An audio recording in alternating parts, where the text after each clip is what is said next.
Hi everyone, Mike Foster here again with Depression Quest Part 2. As I stated at the beginning of the last video, if you are easily triggered by reading about depression or mental illness, please don't watch this video and, go and see your doctor, go and see your GP, contact the Samaritans if you need to. There's plenty of options out there and there's always hope.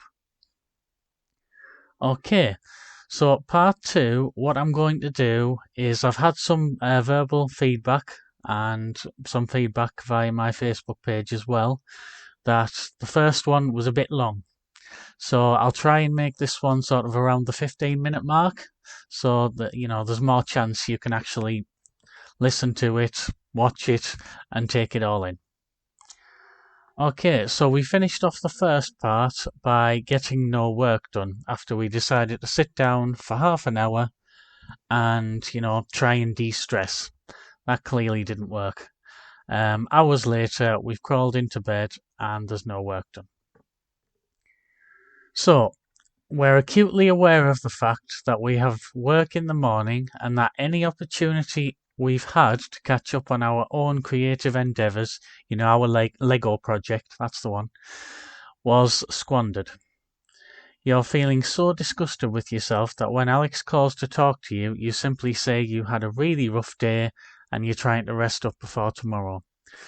So he's cutting her off, basically saying he doesn't want to talk because he's really upset with himself. And Alex says she understands and wishes you a good night, though you can't help but notice she sounds slightly disappointed. Well, she would, she's your girlfriend. But, again, I understand the feeling of being really upset with yourself and feeling in that moment that you don't deserve the happiness of talking to your girlfriend or, that kind of punishment of yourself, even. Ironically, the stress of potentially upsetting your partner compounds with the stress of not having gotten anything done this evening and the stress of having to go into work tomorrow. The buzzing of anxiety in your brain melts together with your body's physical exhaustion and you sink into a semi-hypnagogic, I have no idea what that word is, anxious funk, too tired to try and work but too anxious to fall asleep for several hours. Okay, so this is, I'm sure we've all been there where your mind just won't shut off. Normally people who don't have a mental illness have those nights as well. So if you're watching this and you're one of those people that hasn't experienced mental illness, picture having that night on top of the stress that you're placing on yourself because you haven't spoken to your girlfriend, the stress of worrying about going to work in the morning, and the stress of being really, really annoyed with yourself because you haven't done anything on that night. Add that all up, and, it's very unlikely this guy's going to get much sleep. So we are feeling at the moment very depressed. We spend a large amount of time sleeping, hating ourselves, and having very little energy or motivation. We are not currently seeing a therapist and we are not currently taking any medication for depression. So we jump to a mild Friday afternoon. Alex calls us from one of her classes, telling us that there's going to be a really awesome birthday party tonight at her apartment. I've hung out with this roommate a few times with Alex, and you get along well enough, but you're not close. So we don't have work in the morning, we've got nothing else to do. We are feeling a bit run down, but that's not surprising after, a lack of sleep and all that worry on our minds. You mentioned to Alex that you're feeling ill because you're not sure how else to explain those feelings to someone else, and say that you aren't sure that you can make it tonight.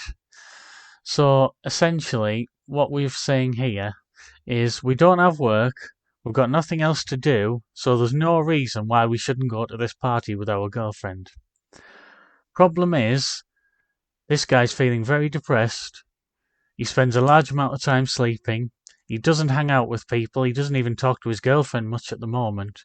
So the idea of going to a party is probably really scary for him. There's a second of silence over your phone, but you can swear you can hear the sound of your partner's face fall. She wants to see you. That's why. And this goes back to what we talked about in the first episode about the impact depression has on those who love you and those who care about you.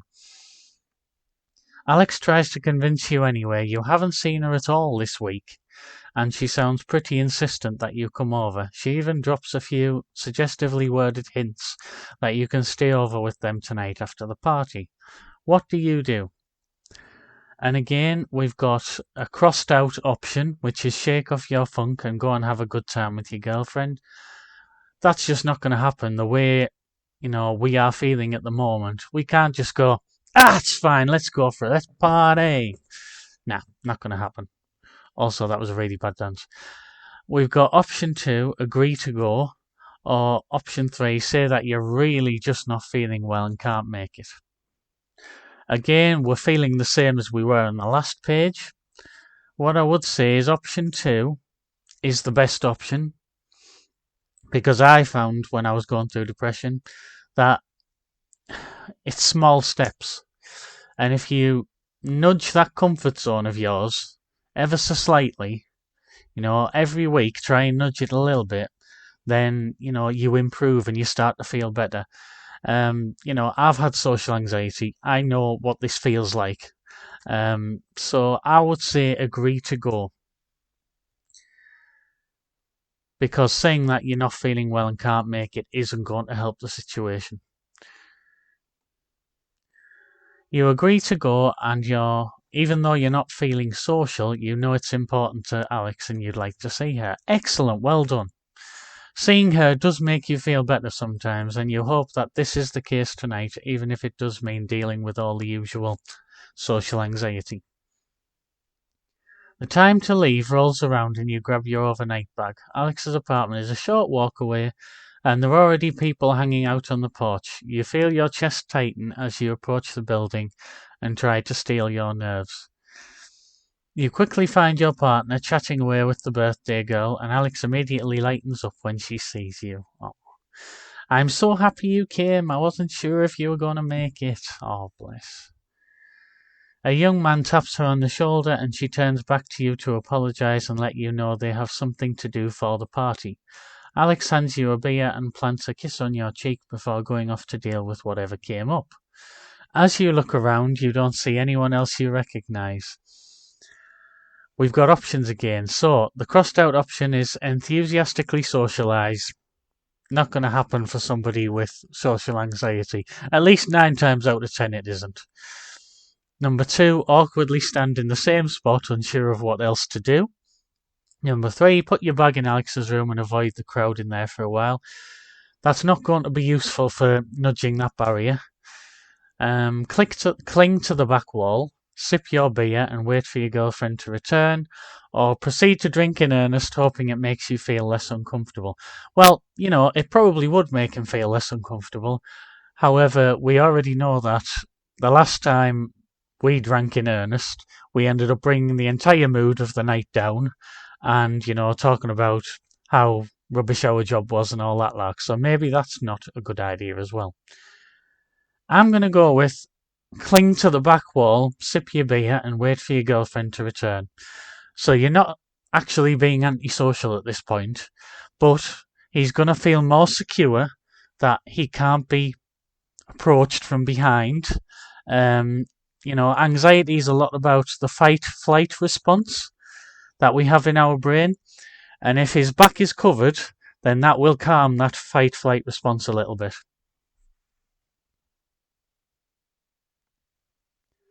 As Alex leaves, you are not quite sure what to do with yourself. Standing in the middle of the room leaves you feeling kind of exposed, and you don't feel ballsy enough to randomly approach any of the groups of people clustered together. That is a difficult thing to do, You head to a clear spot on the back wall and lean against it. For some reason, this feels a lot more secure. You scan the party for a familiar face or any sign of your partner and come up with nothing. Not sure what else to do and worrying that you must look creepy just standing there watching everyone, you take out your phone to busy yourself. 20 semi-tedious games of Bejeweled Blitz later, other games are available. Your partner returns. You spend the rest of the night with Alex, occasionally being introduced to people and nodding along with group conversations, even if you don't participate that much. I'm starting to wonder if Alex is a bit of a crutch for our guy here, and that, with her, he can do stuff that he can't do on his own, and that's great, but it's also, you wonder what would happen if Alex wasn't there. At the end of the night, as you're falling asleep with your girlfriend in the crook of your arm, she thanks you again for coming. Half drunk, she confides that she thought you were going to flake out and was pleasantly surprised that you managed to come out. She says it lovingly, but you're not quite sure how you feel about that statement. Don't question the statement. She's being nice, She understands the way you are, so she is bound to half expect that you're not going to turn up.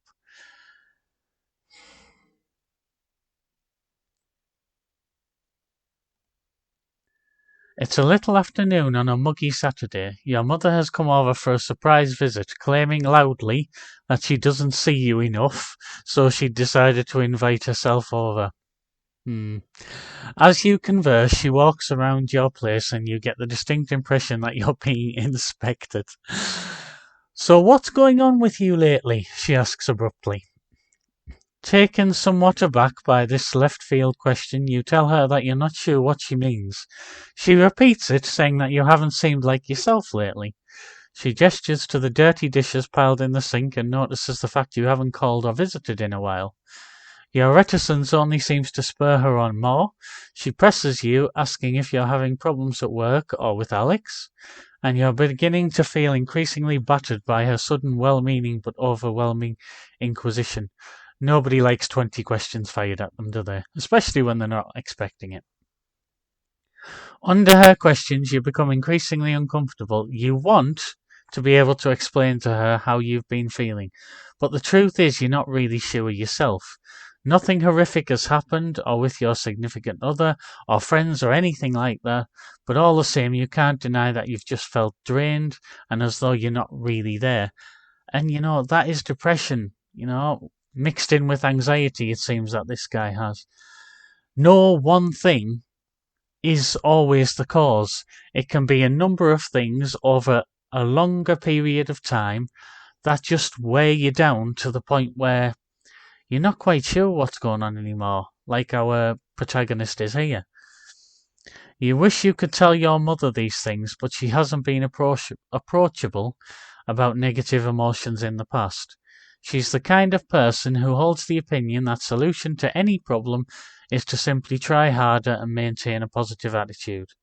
A stance that has reared its head in past conversations when you've begun to explore the subject with her. And his mother's not wrong. Having a positive attitude does help at times, but it only helps when you're not ill. That's in my opinion. A mental illness means having that positive attitude is a lot more difficult to do than it would be for somebody that doesn't have a mental illness. It changes the way your brain works. So what do we do? Do we, option 1, crossed out again, let her know that you've been feeling down lately and that you appreciate her concern? No, we don't do that because, as we've just explained within the text, it's unlikely that our mother will be sympathetic, understanding.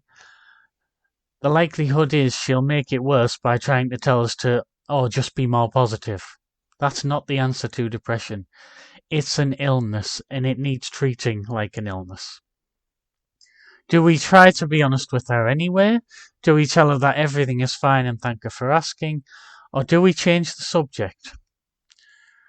Well, what I think I'll do is, I think I'll end this episode here, and if anybody's continuing to watch this series, drop a note in the comments below which option I should pick before episode 3 comes out. And, then we'll take it from there, because I'd like you guys to be involved in this. I hope you're learning things about depression from this series. And, when it comes to an end, I'll cap up what I think I've learned and, my view of this experience. So yeah, please drop a comment below about whether we're picking option 2, 3, or 4 for the next episode. And hope you're all well and be safe, and we'll see you in the next episode. Bye bye.